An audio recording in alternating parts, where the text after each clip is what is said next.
नमस्कार प्रणाम। हम अरविंद अकेला कल्लू।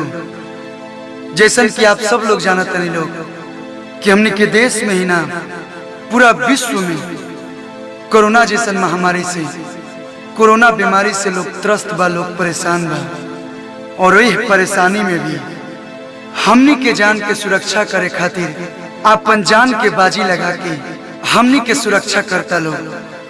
तई गीत हम वो सब कोरोना योद्धा लोग के समर्पित करते हैं।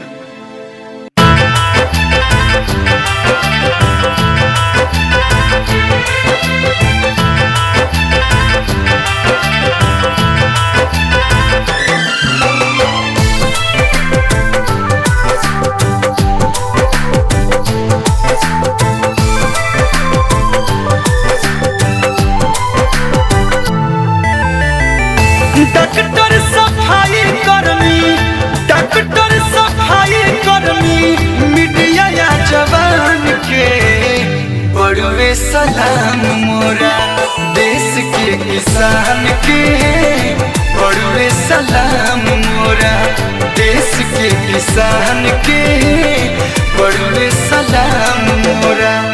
एह महामारी में, कोरोना बीमारी में योद्धा महान के बड़वे सलाम मोरा देश के किसान के, बड़वे सलाम मोरा।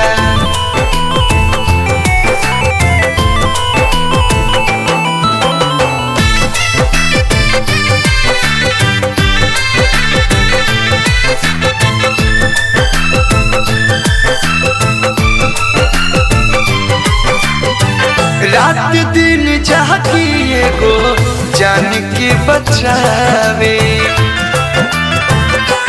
हो, रात दिन जागी एगो जान के बचावे। आनावा उगा के एगो बेटा बचियावे।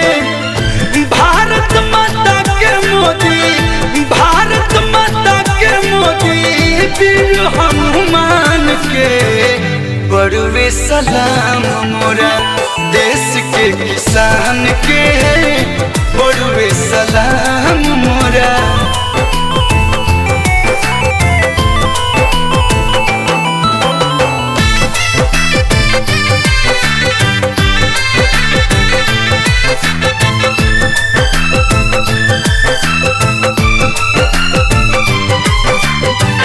एकजुट देश साथे पक्ष या विपक्ष बा,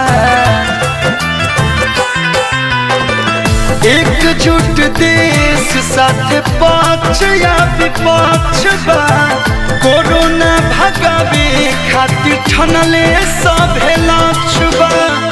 हारी अब कोरोना जीत, हारी अब कोरोना जीत होई हिंदुस्तान के, बड़वे सलाम मोरा देश के किसान के, बड़वे सलाम मोरा देश के जवान के, बड़वे सलाम मोरा। हारेगा कोरोना, जीतेगा भारत।